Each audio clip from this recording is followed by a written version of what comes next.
My sister slid a framed family tree across the table, and my name was crossed out in red. Not circled, not faded, crossed out. Like a mistake someone had decided to correct. I remember the exact sound it made as it hit the wood, a soft, deliberate tap, like she wanted everyone to look. And they did. Vanessa leaned back in her chair, arms folded, a smile playing at the corner of her lips. She was enjoying this. Actually enjoying it. "You don't belong here," she said. Not loud, not dramatic, calm, certain. And somehow, that made it worse.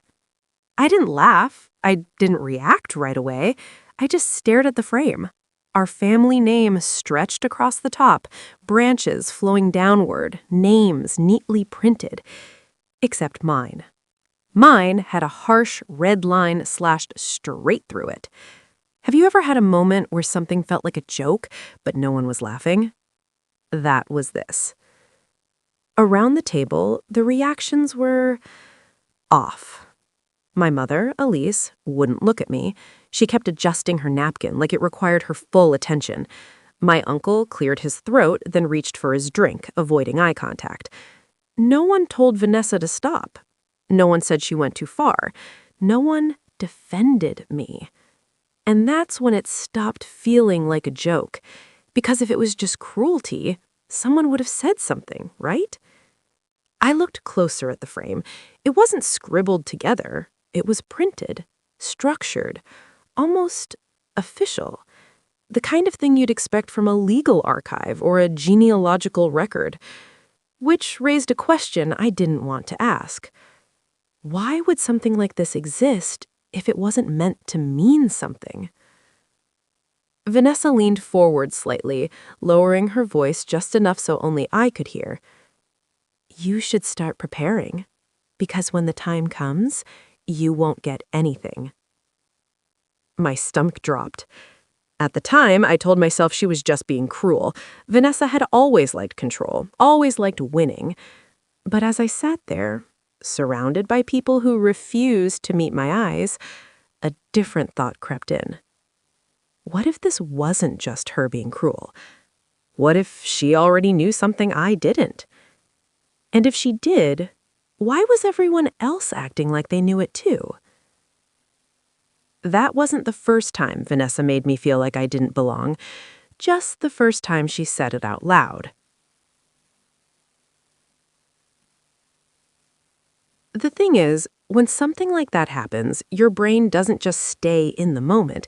It starts digging, replaying, connecting dots you didn't even realize were there. And suddenly, things from years ago start to feel different. Growing up, Vanessa was always at the center of everything. Older by 5 years, louder, sharper, impossible to ignore. She didn't just exist in the family. She ran it. Or at least, that's how it felt. She sat next to our grandfather at dinners. She got the long conversations, the serious talks about legacy and responsibility. I got polite smiles, occasional check-ins. Nothing deep. At the time, I told myself it was just because she was older. But then there were the smaller things. The things you brush off until they start stacking up. Family photos where I somehow ended up on the edge. Gifts that felt generic compared to the meaningful heirlooms Vanessa received. Inside jokes I wasn't part of. Conversations that stopped the second I walked into a room. Have you ever felt like a guest in your own home? That was me. Constantly adjusting, constantly trying to prove I belonged without even knowing why I felt like I had to. And yet, no one ever said anything outright. I had my birth certificate, my childhood memories, my place at the table. There was nothing concrete to question, just a feeling. Until now. That night, after everyone had left, I couldn't let it go. I went back to the dining room, the frame still sitting where Vanessa had left it. I picked it up. Up close, it was even stranger. The names were perfectly aligned, printed in a uniform font, dates neatly placed. But the more I looked, the more something felt off. One branch looked slightly misaligned. A date didn't quite match what I remembered. And where there should have been some kind of official seal or signature, there was nothing. I froze. Formal proceedings? What did that even mean? If this was meant for me, why couldn't I open it now? Unless it wasn't just for me. It was meant to be seen in front of others. Suddenly, this wasn't just about identity anymore. This was about timing, about control, about something that had been planned long before that dinner table moment.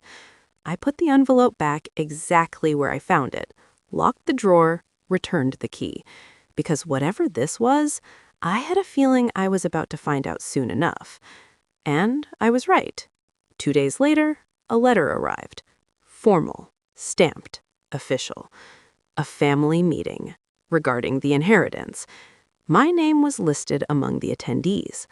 I read it twice, then a third time, because it didn't make sense. If I didn't belong, why was I being called to the table? The room went quiet the second I walked in, like everyone had been waiting for me. You ever walk into a space and just feel it? The tension, the expectation, like something's about to happen and somehow you're at the center of it? That was me. The meeting was held in my grandfather's main sitting room, same place he used to host family discussions, except now it felt colder, more formal, like the warmth had been replaced with something calculated. A long table stretched across the room, everyone already seated. Vanessa sat near the front, posture perfect, expression calm, but her eyes flicked toward me the second I entered. There it was again, that quiet confidence, like she already knew how this would end. My mother sat beside her, hands folded tightly in her lap. My uncle leaned back, arms crossed, watching everything but saying nothing. And, at the head of the table, a lawyer, briefcase open, documents neatly arranged in front of him. This wasn't just a family conversation. This was official. I took my seat slowly, aware of every glance, every subtle shift in posture. No one spoke, not until the lawyer cleared his throat. "Thank you all for attending," he began, voice steady, practiced. "We're here to review the final estate directives as outlined by your late grandfather." Just like that, it started. He went through the basics first, properties, investments, allocations. His tone never changed, even as the numbers clearly impressed some people at the table. I listened, but only halfway, because I was waiting to hear my name. But it didn't come, not at first. Minutes passed, then more. My chest tightened with each second. Vanessa shifted slightly in her chair, and I caught the faintest hint of a smile forming. She thought she'd won. You could feel it in the room, the unspoken assumption, the expectation that at some point it would be made clear I wasn't part of this. Then the lawyer paused. A small pause, but enough to change everything. He adjusted the papers in front of him, then reached into his briefcase. "There is an additional document," he said carefully, "one that must be addressed before final distribution." The room stilled. I felt it before I saw it. That envelope, cream-colored, sealed, my name on it. My heart started pounding so hard I could hear it in my ears. Vanessa's expression shifted just for a second. A flicker. Uncertainty. The lawyer broke the seal slowly, deliberately, like even he understood this wasn't just paperwork. This was a turning point. Paper unfolded, silence stretched. Then he began to read. Per the private directive of the late Mr. Laurent Duval, my grandfather, this document clarifies the legal and familial status of Amara Duval. I felt my hands tighten in my lap. Amara was legally adopted at the age of 2 under sealed family provisions. A quiet shift rippled across the room. Not shock, not entirely, more like confirmation, like some of them already knew. The lawyer continued. However, due to ongoing concerns regarding internal family disputes and issues of trust, Mr. Duval made the explicit decision to designate Amara as the sole beneficiary of a protected portion of his estate separate from the primary inheritance structure. Silence. Heavy. Absolute. I blinked. Once. Twice. Trying to process what I'd just heard. Not excluded, not erased, chosen, intentionally, carefully. The words kept coming, but they blurred together. Legal phrasing, conditions, safeguards. It all boiled down to one undeniable truth. My grandfather had seen everything. The favoritism, the tension, the quiet divisions, and instead of pushing me out, he made sure I couldn't be. I looked up. Vanessa's face had lost all color. "No," she said suddenly, shaking her head. "That's not... There must be a mistake. She's not even..." "Legally," the lawyer interrupted calmly, "she holds full standing. This document has been verified and witnessed." That was it. No room for interpretation, no loopholes to hide in. Vanessa let out a sharp, disbelieving laugh, but there was nothing confident about it now. It cracked at the edges. "You're saying she gets more after everything?" The lawyer didn't react. "I'm saying," he replied evenly, "that the terms are final." And just like that, the power shifted completely. My mother finally looked at me, really looked at me.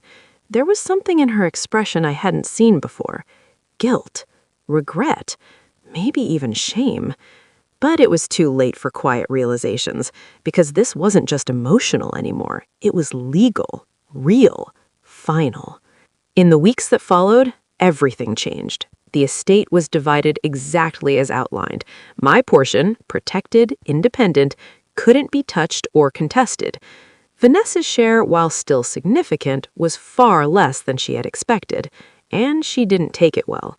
There were arguments, accusations, attempts to challenge the will, all shut down one by documentation my grandfather had prepared long before any of us sat in that room.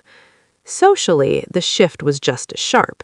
Family members who once kept their distance suddenly found reasons to call, to check in, to reconnect.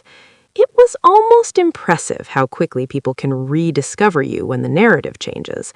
I didn't respond the way they expected, because the truth is, the money wasn't the point. The point was clarity. For the first time in my life, I understood my place, not as something uncertain or debated, but as something chosen, defined, secure. Vanessa and there's no relationship left to repair. Some things don't bend back once they break like that. My mother has tried, slowly, carefully, and maybe over time there's something there worth rebuilding. But it's different now. Everything is. A few months later, I moved out of the family home, not out of anger, but out of certainty. I built something of my own, quiet, independent, untouched by the tension I grew up around.